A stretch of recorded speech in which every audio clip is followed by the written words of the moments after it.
Well, good morning. We will go ahead and get started with our final Coffee with the Community. Appreciate those of you who have joined us here in person, as well as all of you that will join us online over the course of the next several weeks as this is posted to our website. We have had a tremendous year. What a phenomenal experience in getting to know Liberty and being able to transition and become part of this community both personally as well as with our family. Wanted to spend some time this morning in terms of trying to bring everything together. And this group, in fact, has one of the first publications as far as our distribution over this week as far as The Educator, our last publication for this year. And in fact, I entitled my message, Bringing It Together. And that for us, it's been a year of transition as our team here in Liberty has gotten to know me and as I've gotten to know them. And certainly could not have done that without the help of our Board of Education. So appreciate Angie Reed being present this morning, as well as Kimmery Graham. I know others are busy in their schedules, but certainly have enjoyed getting to know them and working together with them on behalf of our kids. Additionally, I would be remiss if I didn't recognize our executive leadership team and the work that they do on a day in and day out basis. A lot of times it's behind the scenes, solving problems and coming up with solutions, but then also looking toward the future of our schools for the benefit of our community. There's one last group, and that is our district leadership team as well. At the building level and within our departments, the directors and principals that guide and work with our teachers and our staff as well as our kids. So it really is a group dynamic and a group effort as we move our district forward. And we consider the possibilities as we look to the future of Liberty Public Schools. So I wanted to spend some time this morning on a couple of topics in an attempt to try to bring it together, from transition both personally as a district and then certainly where we are today and looking toward the future. And I think we are always reminded that we need to begin with our mission, vision, and values. And so in looking to Liberty, our mission is to inspire and equip all learners to discover their voice and unlimited potential. Our vision is a future-focused community with a passion for lifelong learning, and then certainly the core values that we try to exemplify, that of excellence, integrity, collaboration, innovation, as well as growth. To chart a course, we certainly rely upon our strategic plan, which should never remain static, but should always be fluid, ever evolving as we celebrate our accomplishments, but then certainly recognize the challenges that we face and develop action steps and plans in trying to meet and answer those challenges as they arise. So with that said, we have as our focus two goals. Every student will graduate college and career ready. Secondly, every student will develop personal, social, and civic responsibilities. You have copies of that on your desktop this morning, and certainly that's available for those of you joining us online. That's available via our district website. We would hope to be able to change this and kind of engage new ideas, new practices, new approaches on an annual basis. So we'll look to celebrate our accomplishments, but then also be able to focus on those areas of continued growth and continued focus. Within that strategic plan is our mission-critical commitments. That's a vertically aligned curriculum, our instructional innovations and approaches, looking to the well-being of our kids as far as a safe and secure environment, looking in terms of our professionalism within our staff, the community dynamic, as well as that fiscal responsibility. You have just a glimpse of this captured in your trifold and certainly can look at the action steps as far as the work to be done. And so again, I appreciate all of those within our district that are part of this process and carrying it out, but certainly evaluating it and identifying the future needs of our district. To capture a conversation we've had this year, we've often identified these three simple words, and that is to inspire, to invest, as well as to innovate. But we really didn't know what that meant. We knew those words were pretty catchy. We knew kind of what they stood for individually, but we've not really taken the time to identify it and define it. And so it was pretty simple to me that we need to come up with a statement. And that statement is simply this. It's through our collective effort and encouragement that we are able to inspire children each day, invest both inside and outside of the classroom, and innovate to prepare them for their futures. So these are a couple of those key components, our mission, vision, values, implementation of our strategic plan, but centered around this focus of being able to inspire, invest, as well as innovate. And I would challenge each of us in asking the question, what is our role as we inspire our learners, as we invest both individually but collectively as a community, and in what ways can we innovate to be able to prepare kids for their futures, knowing that it's ever changing at probably a more rapid pace than ever before. And so throughout the course of my transition, developed a superintendent's entry plan with the Board of Education focused on these key areas. Those areas included board superintendent relationship, our organizational structure within the district, that focus on a need for continuous improvement, internal and external stakeholders and how to go about engaging on both areas, and then finally, a focus on professional growth. Our collective professional growth, but then certainly my desire to grow professionally and really be a lifelong learner, and that I hope that that would be the case for each of us. And so taking the complex and trying to simplify it, we began our work with the district leadership team really on two fronts. One, in being able to discuss as a team what we are about and who we are. And I thought to begin the conversation, we would start with a series of collective commitments.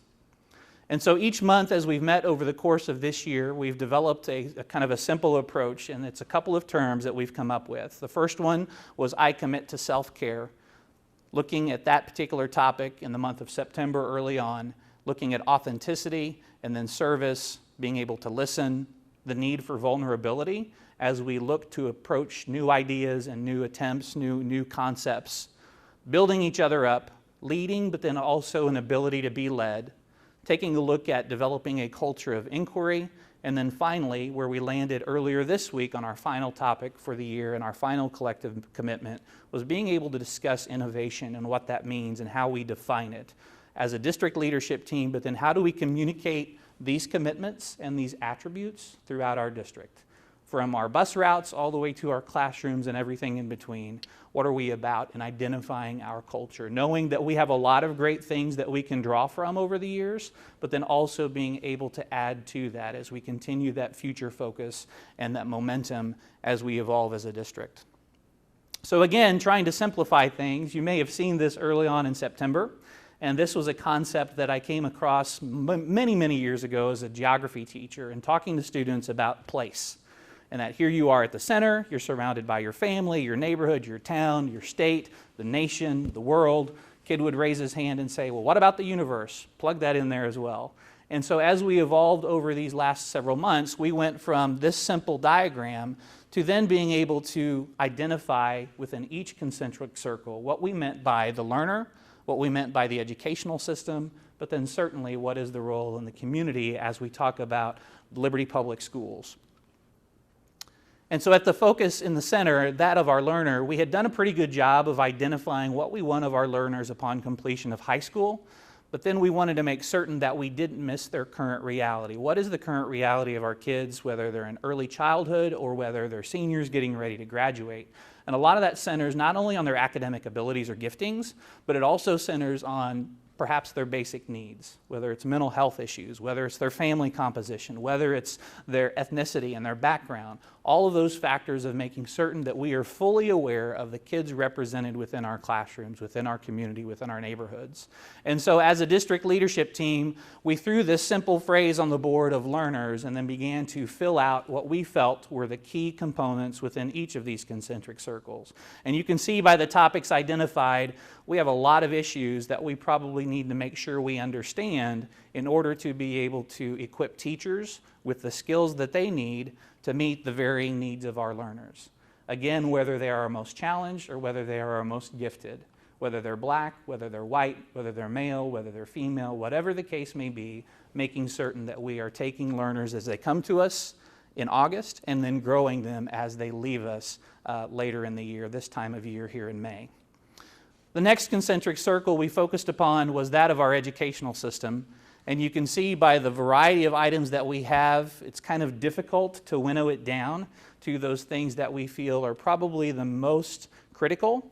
And so we've tried to do that. One other thing that we did earlier this week was actually to be able to prioritize within each of these concentric circles. In rolling into next year, what are our priorities as we take these areas a little bit further and either put some definitions around them or begin exploring resources to which we can equip teachers to serve those learners, perhaps improve the systems that we have within our educational system and our processes that we have in place, and being able to tackle that and moving ahead next year. A list like this is pretty exhaustive. So the need for us to winnow it down to what we feel are those key components is kind of our next step in working with our district leadership team this week, but then as we convene with our Board of Education at a retreat early in June. The next category would be that of our community. And you can see by this category as well, there's a variety of areas that we want to try to tap into, whether it's business partnerships, whether it's working with our community partnerships, Liberty Hospital, William Jewell, the City of Liberty, the City of Kansas City, and those entities that exist on the western part of our district. And so being able to tie all of these pieces together in representing what we truly believe is our community as one Liberty, serving our children and our kids, our learners. And so fast forward, we've taken that and put them into these simple images. But as we were having these conversations, not only did we look at making the complex simple, but then we also began to notice several themes. And we've landed on this just recently within the last month. Those themes are represented in this next model. And starting at the top at 12 o'clock and kind of working around the importance of relationships throughout, whether at the center of our learner, the educational system, or the community. We've started noticing various themes that have come up in all of our conversations and discussions. The value of relationship, the importance of well-being, which we've certainly focused upon this year in particular in trying to communicate all that we do around student well-being and the well-being of our learners. This morning we celebrated with Liberty Oaks Elementary in that Ms. Shirley's class was awarded a $10,000 award for developing a safety dance, which was through a company in conjunction with Honeywell, but through a company called KidSmarts, in that they focus on missing children.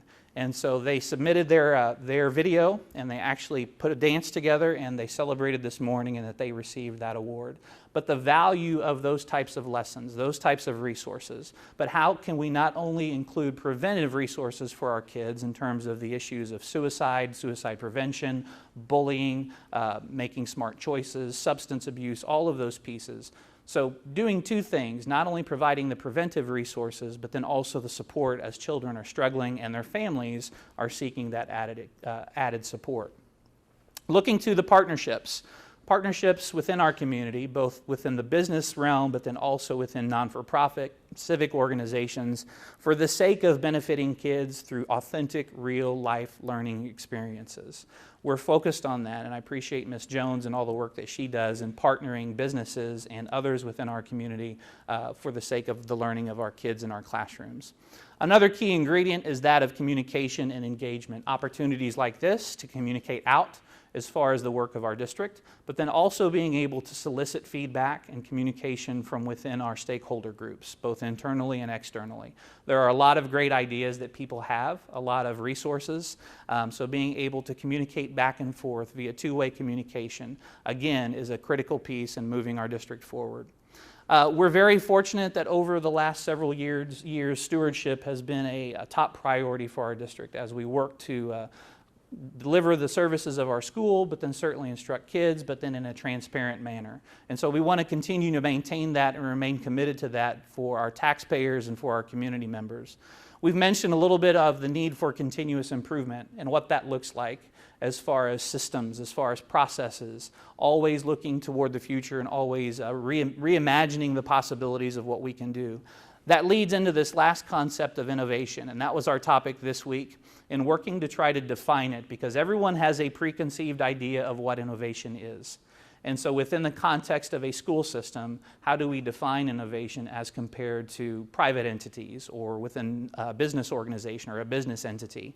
For the sake of kids, we want to make sure that it's somewhat intelligent and that it's intelligent innovation and intelligent risk-taking, because our failure is not simply about a product of whether or not the prototype worked or not, but it's certainly about trying to take kids and grow them through that intelligent risk-taking. And we're starting to see that mindset develop within our district and within our classrooms at every campus and at every single school.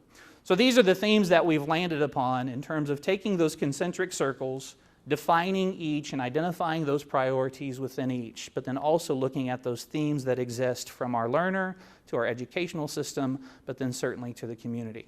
And so our next work will be defining, putting action steps together, making certain that there's alignment within our strategic plan to these areas, to our program evaluation processes, to the goals that our board develops with us. And so being able to look to the future as far as moving our kids' experiences and opportunities ahead. To shift gears a little bit, wanted to give you some updates in respect to the district this year. And many of you have seen the progress over the course of last summer to today on a variety of our campuses as it relates to our master plan. And wanted to start with this graph, and it shows all of our buildings over to the left, but then it shows our demographic projections. And you can see within 2014-15, we were anticipated to be at about 11,838 students, including our early childhood population all the way through grades 12. I think the last number I saw was 12,031, and we looked at that earlier this spring. So we've surpassed that, and we continue to grow. Right now, we're actually in the process of developing a new demographic study, and should have that later this month or the first part of the month of June to share with our Board of Education. Knowing that we have a couple of our areas within our district that are continuing to grow, or we've even learned of proposed developments, we want to certainly continue to keep a watch on that as to what that will look like and how we plan accordingly to be able to stay ahead of the growth within our district. Not only from a facility standpoint, but then also from a standpoint of how does delivery of instruction and how does learning take place differently as we continue to grow, as we take advantage of new technologies, new approaches, and being able to make certain that, again, we're not only innovative, but we are good stewards of our taxpayer dollars. With this said, we did have a lot of activity related to the first phase of our master plan. We appreciate the voters' approval of a bond issue not too long ago and have seen the result of that come to fruition as we've looked at improvements within our community, within our district, in particular at Kellybrook and Warren Hills. Some of these pictures are dated. You'll notice the one at the bottom left, that is it in full fashion, and that they have been within these additions and these renovations over the course of the year and have enjoyed that at both of these campuses. In addition to Kellybrook and Warren Hills, we've seen changes at Lewis and Clark and Shoal Creek. If you look closely, you'll notice that these aren't your traditional classrooms of students' desks, lined up in a row, 5 rows deep or however long, but they're more flexible in their design.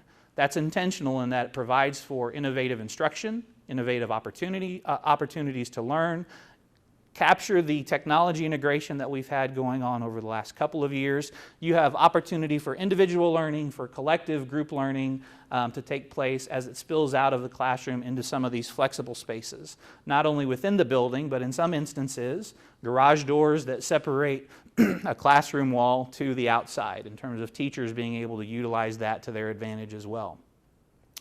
All of that was completed over the course of the summer in preparation for the start of this school year in August. Appreciate Mr. Anderson's help as well as those within maintenance and grounds facilities in making certain that all of that was ready to go as we started this school year. Fast forward to a couple of projects that we still have in place. As you'll recall, we left the old DAC and transitioned that into Epic Elementary, which started as a conceptual idea out of Vision 2020 to be able to provide a variety of opportunities for kids, particularly focused on authentic learning or project-based learning. We've identified 3 or 4 areas out of our experience this year that we would like to replicate throughout the district and are already seeing some of that happening. The first of which, as I shared, authentic learning, and that being project-based learning. The second area, the flexible design, as we've seen in some of our other campuses.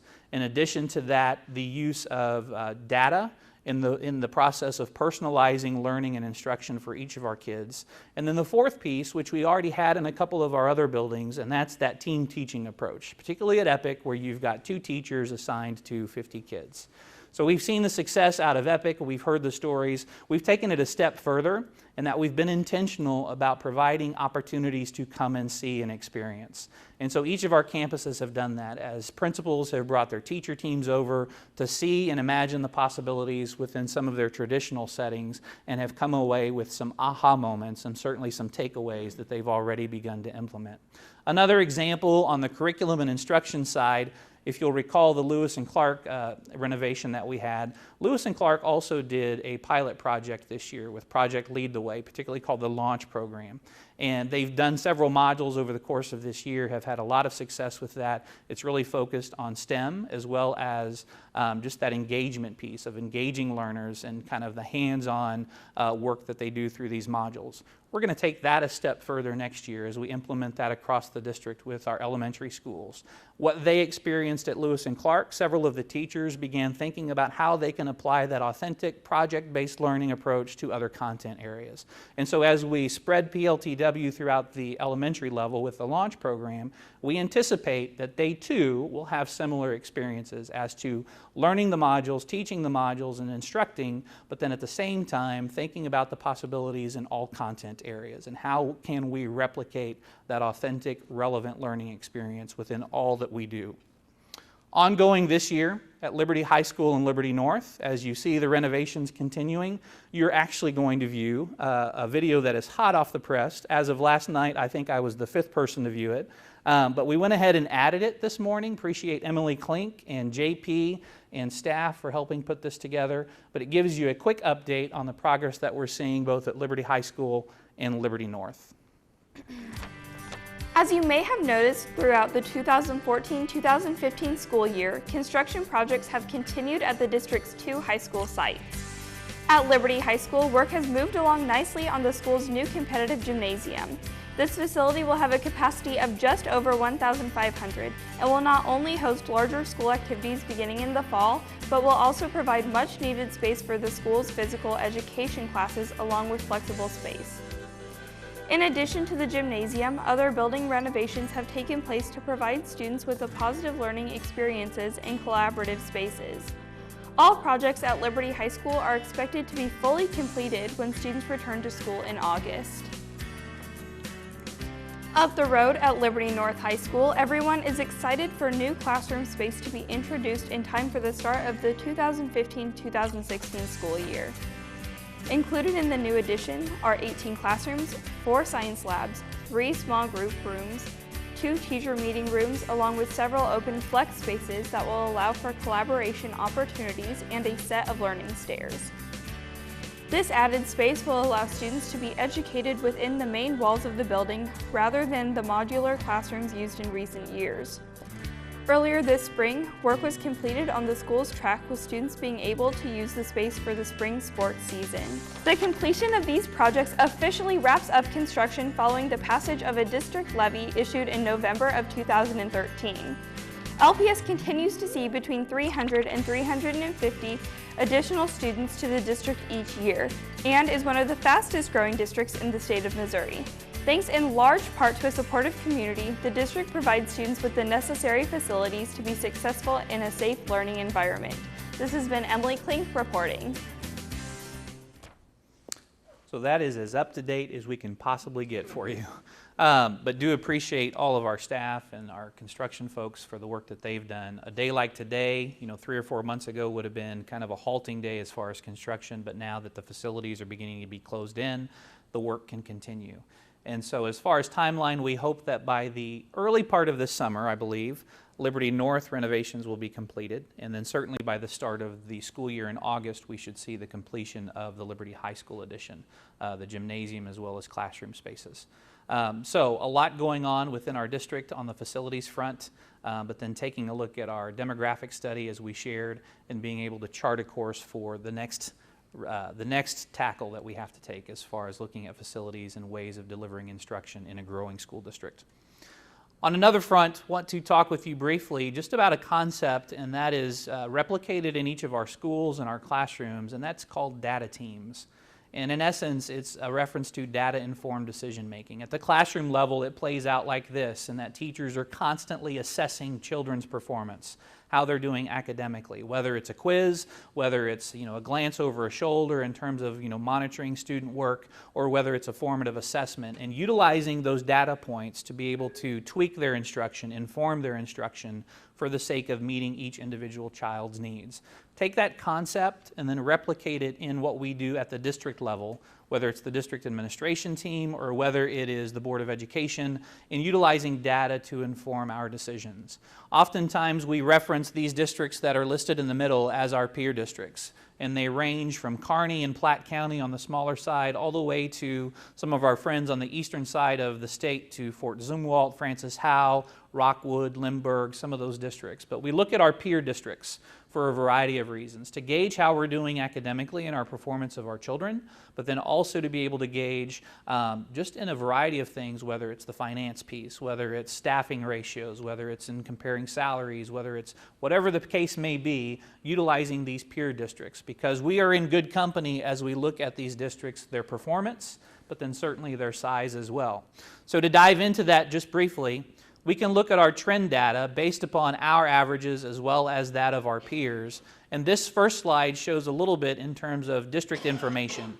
Whether it's our enrollment, our class sizes, you can look through those categories of staffing ratios, teacher salaries, and we are able to gauge whether the district's trend in Liberty Public Schools is increasing, staying the same, or perhaps is declining. Note that declining averages, whether it's around some of these topics, aren't always bad, and that sometimes you want those numbers to get pushed down depending upon the categories that you're looking at. We'll take a look at academic performance here as well. But those are some of the items that we look at in respect to district information. When it comes to academic achievement, we start with our MSIP indicators in terms of our accreditation system in Missouri. One note to make mention of is that at the state level there are a lot of changes that are taking place, particularly as it relates to Missouri learning standards as well as assessments that have been part of the discussion in the legislature this year, but then will certainly continue to be part of the discussion. So as we assess our kids and how we're doing in respect to accreditation and MSIP, we look at scores related to English language arts, mathematics, science, social studies. We break them down, as you can see in the bottom portion there, by subgroup performance, which are items like special needs, areas related to free and reduced lunch or socioeconomic status, minority populations. All of those pieces make up our subgroup performance. But then also to the right side, we take into consideration various indicators related to college and career preparation and how we're performing there.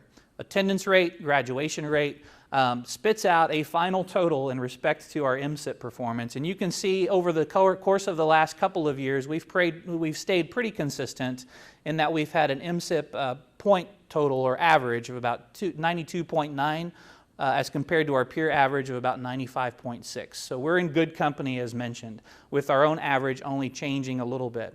Keep in mind that as the state continues to identify changes in learning standards, changes in assessment processes, that we'll continue to monitor not only our performance in those content areas, but that of our regular population as well as our subgroup population moving forward. We do maintain a pretty steady graduation rate in that we see performance among our kids in that they continue to move forward toward graduation. Taking a little bit deeper dive, we could spend an entire session on this as we look at performance related to our MAP testing as well as end of course exams. And you can see areas where we rank in respect to our peers. The one thing I would caution people about is to dive right to the red arrows that show it as a little bit of a decline, and that's comparing us to our prior year. The other thing I would encourage you to do is to look at our score as a district compared to our peers, and that you look at these and you start comparing them. They're actually pretty comparable. They're just within a few percentage points, if not tenths of points, in looking ahead. Over to the right, you see additional scores as it relates to each of our grade levels, end of course, as well as Missouri Assessment Administration. That will continue to evolve as we identify what Missouri's assessment process looks like, and we'll wait to see what the legislature and the governor has to tell us at the conclusion of actually this week as the legislature wraps up. Another piece is student graduate outcomes, and we see on the far left, we see that broken out by population, whether it's gender, whether it's ethnicity, and you can see that we continue to maintain overall a pretty high graduation rate of near 93.3%. On the far right is something that I wanted to spend a little bit of time on. Take note of ACT and participation rates. If you look at our participation rate, we have a score or participation rate of about 96.1% as compared to our peer average. And that is based off of 2014 data. noting that we were one of the first districts in Missouri to actually look at administering the ACT on a broader level in terms of all of our junior students. This year, the state took that step and administered it across the state. I believe it was back on April 28th, in that we had a test administration. That went well, but we were actually a couple steps ahead in that we had already done that. And so naturally, as that participation rate goes up, we started to see a little bit of a decline, but really not an overwhelming decline in respect to national average, as well as our peer averages. And so as we watch that and as we monitor that, we're interested to see, given that we had already done this a couple of years and now that the state is in its full first year of implementation, we're interested to see how Liberty Public Schools fares as compared to not only our peer districts, but certainly the peer districts across our state. Couple of final pieces as we look to school finance. I appreciate Cindy Sullivan and her staff and what they do for us. Again, comparing our kind of contributions around local, state, and federal revenues. You can see our average as compared to the peers. You can look at our daily attendance rate, our debt structure, our capital structure in terms of levies. Over to the right, looking at our expenditures, expenditures per ADA, our tax rate, and being able to study that to see whether we're above, below, or at kind of that same level as our peer districts, along with the averages that we see as a state. We are actually in the thick of our budget development for next year, and we'll look to finalize our budget with the Board of Education at our meeting in June.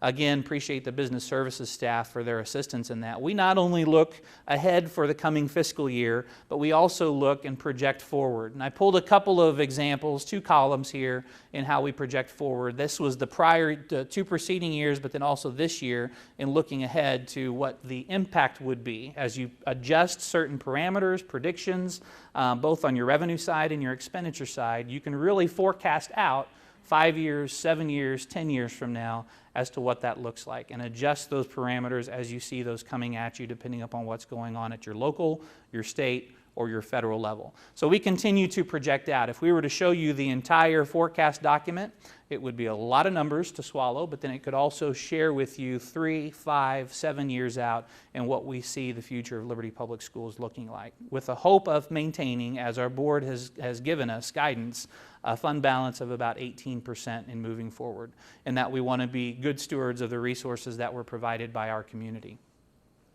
So then take that data that we utilize and then translate that into the decision-making piece, and really wanted to end with a couple of examples of that today.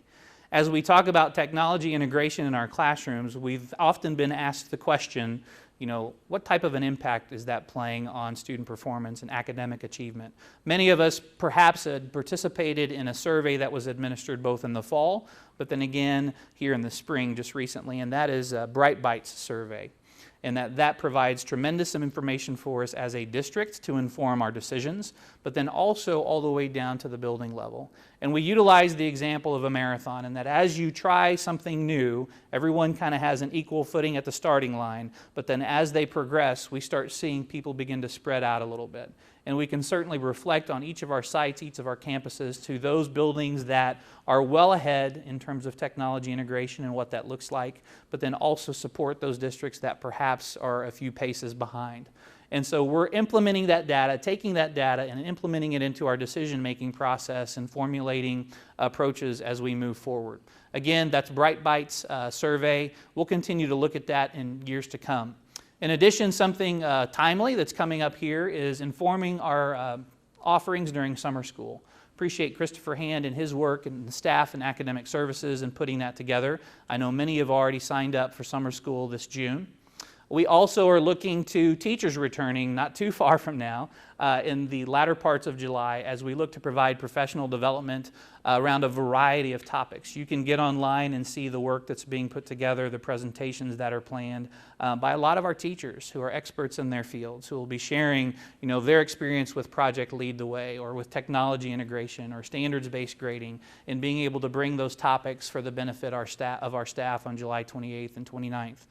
As we talk about who we are and who we want to be, we also need to consider those that will be new to our district. And so as we welcome new staff, new administrators, really focusing on our teacher induction process and being able, for their sake and for ours, to define who we are as Liberty, the fact that we do inspire, we invest, and we innovate. And so we're looking forward to putting together a rich experience for them to equip them and support them in their transition to Liberty Public Schools. We have an amazing faculty, we have an amazing staff, an amazing community, and rather than us looking to others that are around us and taking their ideas, what we are starting to see is that in many, many, many ways, others are looking to Liberty Public Schools. And that we truly want to, for the sake of our kids, first and foremost, provide those opportunities and experiences that equip them for their futures. Thank you all for your time this morning. Would certainly end with an opportunity to open it up for questions that any of you may have. Any questions from this group? Yes, sir. Mr. Tucker, you used peer group Mm-hmm. a handful of different times, and I couldn't catch, is that a different definition or a different scope if it's MSIP standards versus districts you all look at as thought leaders or innovators? I mean, is that a similar subset? Altogether, yes. And so when we talk about our peer group of those districts that are identified, we really land on them, and for a number of reasons: proximity to where we are at, but then certainly size, composition, similarities in their enrollment, as well as their assessed valuation. Interestingly enough, you've got a lot of high performers as well. Now, again, trying to shift that in that they're looking at us rather than us looking at them in a lot of areas as it relates to instruction, innovation, and kind of the work that we're doing. So, good question. Anything else? Well, thank you all. We've kept it right under an hour, and we'll certainly stick around for further conversations. Please take materials with you if you've not already received those. And if we don't see you, have a great summer, and we will reconvene with coffee in the community next fall. So thank you all.